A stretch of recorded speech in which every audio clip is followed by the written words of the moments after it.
From Philharmonic Hall in Lincoln Center, home of the world's greatest musical events, the New York Philharmonic Young People's Concerts, under the musical direction of Leonard Bernstein.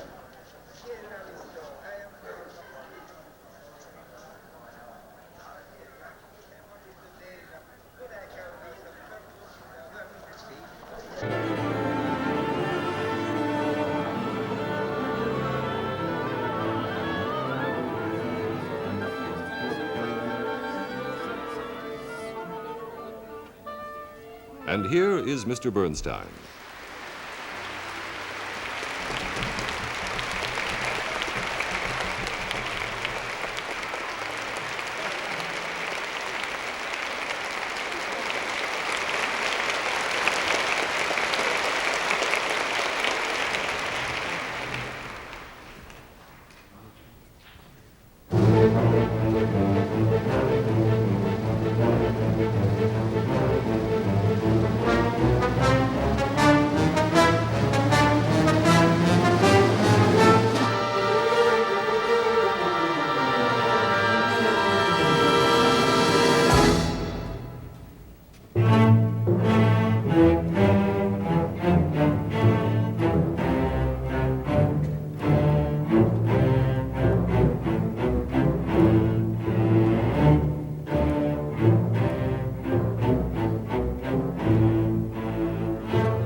A lot of breath from that one. You probably all know what that exciting little piece was. It's called the Russian Sailor's Dance from the ballet The Red Poppy by Glier. But even if you didn't know it by name, I'll bet you recognized it as Russian music. And that's because it's so full of Russian folk spirit, folk melody, folk rhythm. In other words, it's what is known as nationalistic music, music that reflects the character of a particular nation, whether that nation be Russia or France or Peru or the Navajo Indian tribe. Now, for instance, if we play this bit of music, you'll immediately know it's what? Try to guess.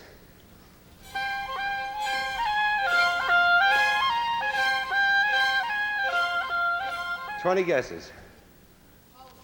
Wrong. Right. Did I? Hungarian. Correct. It's Liszt's second Hungarian Rhapsody. Now try this one. Maybe this will be easier for you.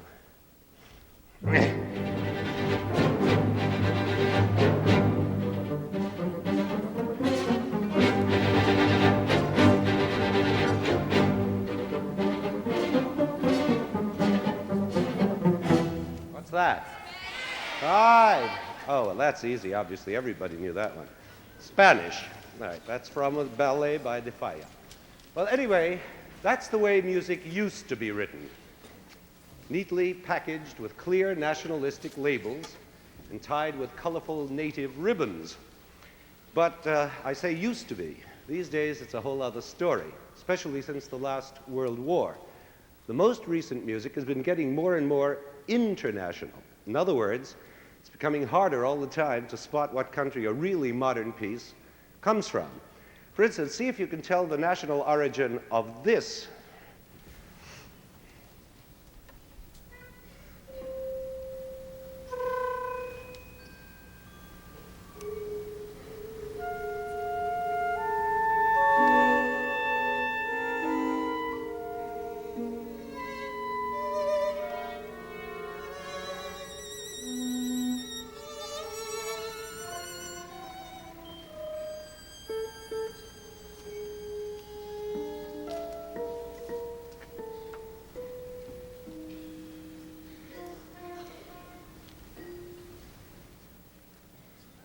Any suggestions? No one brave enough to try? German. Somebody said it over here, I think. German. All right, it's German, although I don't know how you could tell. But amazingly enough, that was a complete piece by the famous and very influential Austrian composer Anton von Webern, written in the year 1913. Now, did you hear anything particularly German about that music? No, probably not. All right, here's another bit of music in the same style, and see if you have any better luck with it.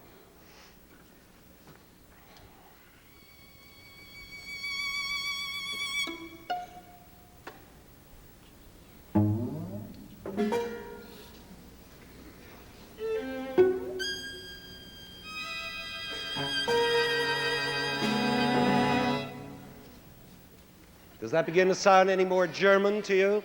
Huh? Doesn't sound any more German than the first one, I take it. If it does, there's something wrong, because what we just played isn't German at all, but a piece by a modern Japanese composer named Mayuzumi. Now, how about that? If I hadn't told you that the second piece of music was by a Japanese, you'd never have known, would you? You see, we've jumped 6,000 miles from Germany to Japan, and the music has hardly changed at all. So something strange is going on these days, isn't it? Perhaps music is finally becoming what so many people have always liked to call it, a universal language.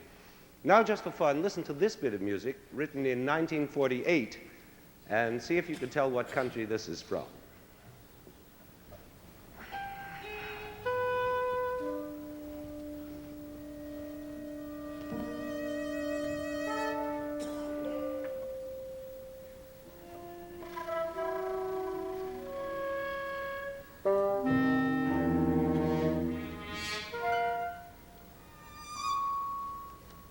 How about that? Same problem again. Could be by a German, or by a Japanese, or I heard somebody say Mars here before. But it happens not to be from Mars. It happens to be by an American named Milton Babbitt, a very gifted composer. Now, here are a few bars by an Italian composer. This is just to complete our little world trip. A young Italian composer named Nonno.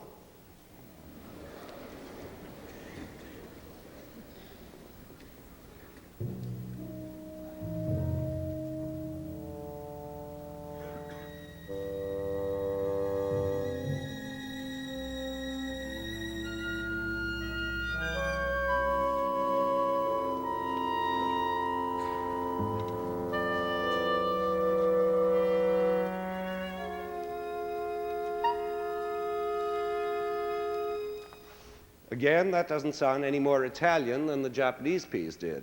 Do you think so? No. Now, I don't want you to get the idea that all new music sounds like this or that it all sounds exactly alike. It's just that the general trend these days is in the direction of an international style. I'm not saying that this is either good or bad. It's just a fact of history. With the world becoming smaller all the time, with news and fashions jumping over oceans in a matter of minutes or seconds even, with any spot on the globe just a few hours away by air from any other spot, it's no wonder that the world's music is becoming more and more alike. But there are lots of people who think that this is a pity, and who long for the good old days when German music sounded German and Japanese music sounded Japanese, and you could always spot American music by its jazziness. Well, gone are the days. Now, I don't want you to fall into the other trap of thinking that all old music was nationalistic, any more than I want you to think that all new music isn't. Up to the 19th century, most music was more or less international in flavor, in sound. For instance, this is a bit of music by Bach, who, as you know, was a German.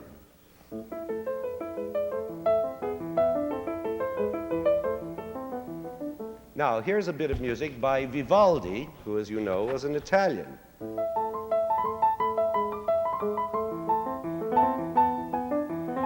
Practically the same piece. Even a musical expert would find it difficult to tell which of those two was German and which Italian. They sound so much alike. But once we come to the 19th century, there we have another story. Because those 100 years, from 1800 to 1900, were the time of the most tremendous nationalistic politics and spirit in Europe. And also, most of the music that we still hear today in our concert halls was written somewhere in that 100-year period.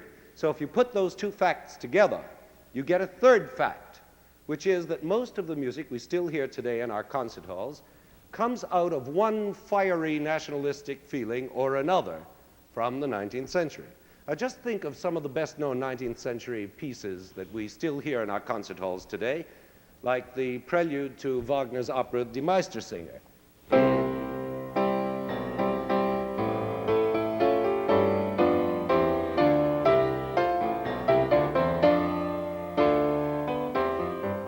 Well, that has Germany written all over it. It's ponderous, earnest, well-nourished German.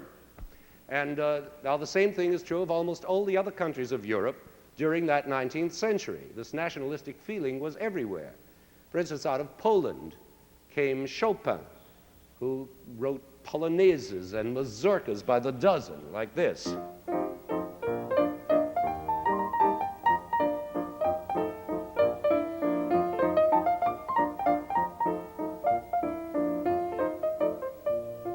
What else could that be but Polish music? And then out of Italy, there came a whole slew of grand operas, marvelous operas, which are still today the mainstay of our opera houses. There's Rigoletto, Tosca, Pagliacci, Traviata, and all those famous tunes that you know, I'm sure, like this.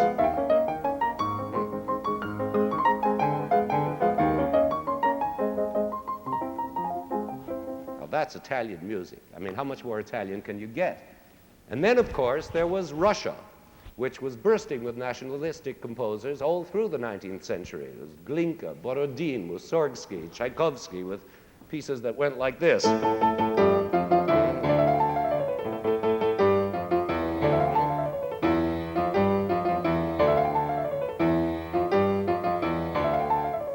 Russian music, you can't mistake it. It's written all over it. And so in the same way, there was Granados and Albéniz in Spain, both being very Spanish indeed. And in Czechoslovakia, or as it was known then, Bohemia, there appeared Dvorak and Smetana, both fierce nationalists. And out of Norway came Grieg, and out of Finland came Sibelius, and out of Hungary came Liszt, and so on and on. And even in our own America, which was born late and took a long time to get going musically, we had our own 19th century nationalists, MacDowell with his Indian suites, and Henry Gilbert with his Negro and Creole dances. And by the way, let's not forget Ernest Schelling, the original founder and conductor of these young people's concerts, who died 25 years ago this month, and whom we are honoring for the great work he did with his concerts for young people, as well as for the proudly American nationalism of the music he wrote. But the greatest American nationalist of the time was certainly that strange and salty New Englander whose name was Charles Ives, and whose wildly original music has only recently begun to be known and appreciated. Ives was a part-time composer. You know, he sold insurance for a living and composed on nights and weekends. But somehow, in his half-amateur, inspired way, he was able to produce music that was not only full of nationalistic American flavor, but music that also predicted many of the new startling sounds that were later to become everyday stuff in what we now call modern music. Ives was a pioneer and a prophet and a patriot, a real old-fashioned American individualist like Emerson and Thoreau. Now, we are going to hear next one of his wildest and most original compositions, a very American piece indeed, called The 4th of July. In this amazing work, we'll be able to get a full picture of Charles Ives, including his fantastic invention of new sounds, bold harmonies, and mad orchestrations, and also his fascinating way with popular American tunes. In the space of this one short piece, we can hear snatches of more than half a dozen such ditties, ranging from the bugle call Reveille to Yankee Doodle, and all mixed up together in a sort of dreamlike, far-out harmony. For it is a dream, this 4th of July, a boy's dream of that most exciting of all boys' holidays, in which skyrockets are mixed up with marching bands and hymn tunes, staying up late and eating too much picnic food. And so all the familiar tunes come out slightly twisted, a little bit wrong, as they might be in a dream of long ago, especially with indigestion. For instance, at one wild climactic moment, you could hear the flutes playing their version of Glory, Glory, Hallelujah. It sounds like this.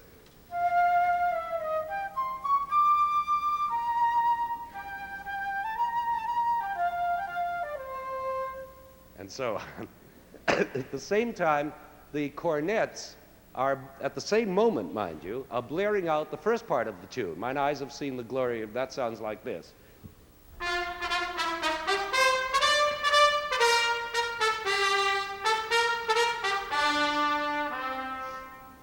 And at the same time, the trumpets and the trombones are trying to top the others with their version of Columbia, the Gem of the Ocean. This.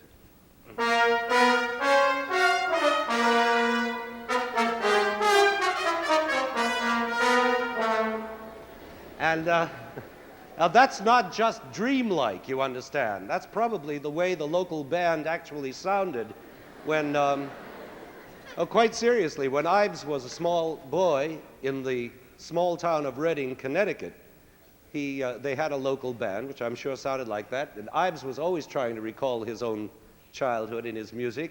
In this case, he did it very graphically, as you hear. But it's part of that boyhood dream, and it's associated with the 4th of July. But even that's not all. At the same time, other instruments are trying to get through with Yankee Doodle.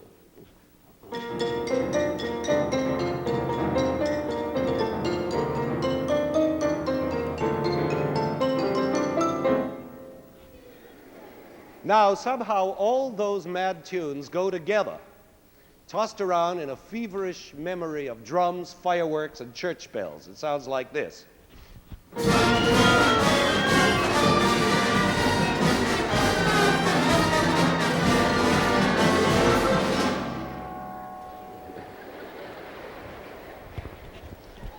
Some dream. Sounds more like a nightmare. And to make it all even more peculiar, Ives has recorded for us that special sound of two bands playing at once. I'm sure you've all had the experience during a parade of hearing one band approaching as another disappears, and each one is in a different rhythm. Well, Ives actually makes this happen in the music by splitting up the orchestra every once in a while into two orchestras, and for those moments, we need two conductors, of course, to keep track of what's going on. So don't be surprised if now and again you find our guest conductor, Seymour Lipkin, suddenly standing up and conducting away on a whole other beat. This is Mr. Lipkin.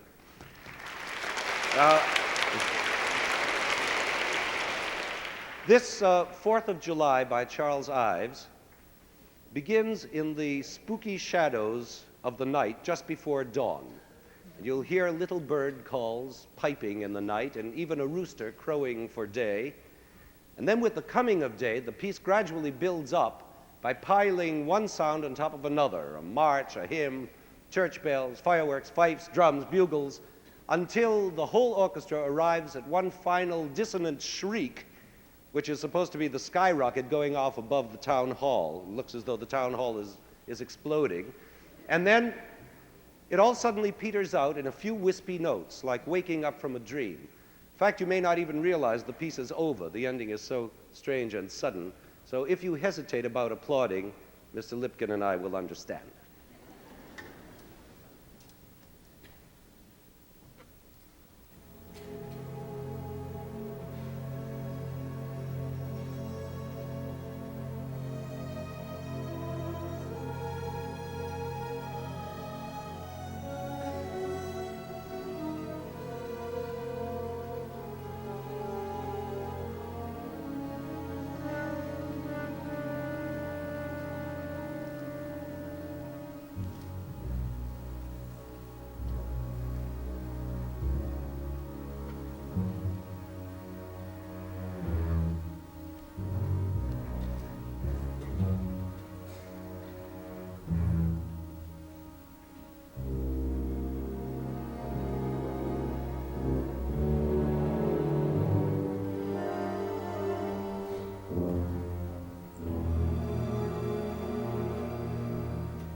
Now, that extraordinary piece by Charles Ives that we've just played was part of a 19th century movement in our country to compose American-sounding music, somehow or other, make it sound American.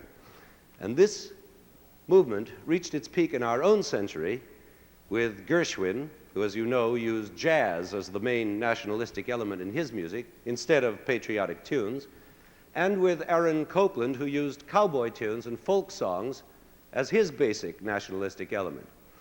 But by the 1940s, the movement was over, not only in America, but all over the world.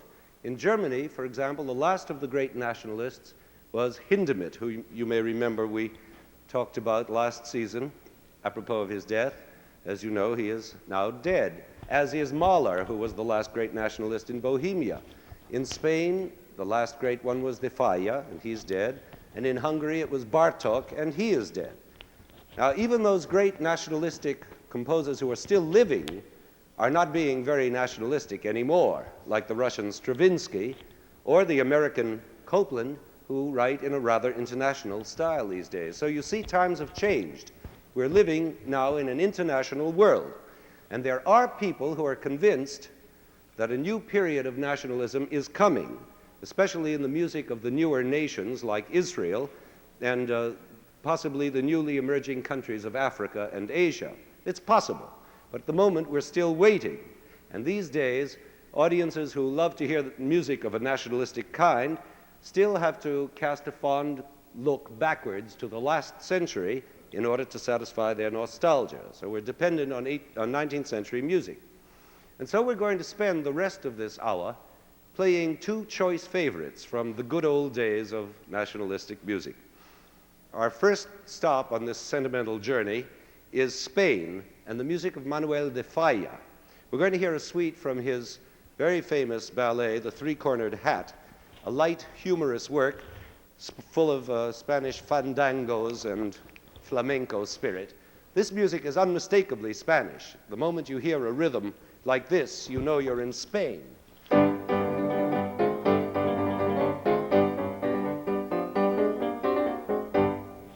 That's absolutely Spanish and could be nothing else. Or a flamenco phrase like this, which you'll hear in this music.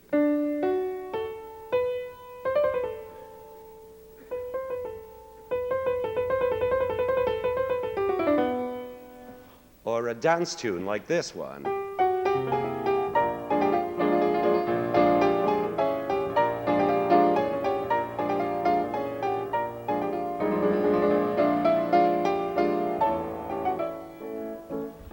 There's no mistaking what that music is. I'm sure you'll agree. And those are the Spanish materials out of which de Falla weaves his colorful nationalistic tapestry. Now, here are the dances from part one of de Falla's great ballet, The Three-Cornered Hat.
We're going to end our program on nationalism by playing for you in its entirety, perhaps the most famous of all nationalistic tone poems, the Moldau by the famous Bohemian composer Smetana. Into this endearing and enduring piece, Smetana has poured all the tenderness and pride of his love of country and has produced this monument of patriotism which celebrates his native land by describing an imaginary journey down its most majestic river, the Moldau. You see, there are various ways in which a composer can pay homage to his country. Ives did it by a musical celebration of the 4th of July, a great national holiday. And De Falla did it by fashioning a large, beautiful ballet out of the folk songs and dances of his native country. And now Smetana does it by celebrating the natural beauties of his country. You've probably heard enough about this piece elsewhere to be able to follow it without my giving you a road map. You've heard about the lapping waves of the Moldau, the stormy rapids, the hunting scene, the wedding scene, the moonlight scene, and so on. And I'm sure you'll recognize them all as you drift happily down Smetana's river. And as you drift, you should feel a warm, romantic glow from the nationalism that used to be.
From Philharmonic Hall in Lincoln Center, the season's second New York Philharmonic Young People's Concert with Leonard Bernstein has presented a program titled Farewell to Nationalism, featuring the Russian Sailor's Dance by Glier, the first suite of Manuel de Falla's Three-Cornered Hat, 4th of July by Charles Ives, and a performance of the Moldau by Smetana.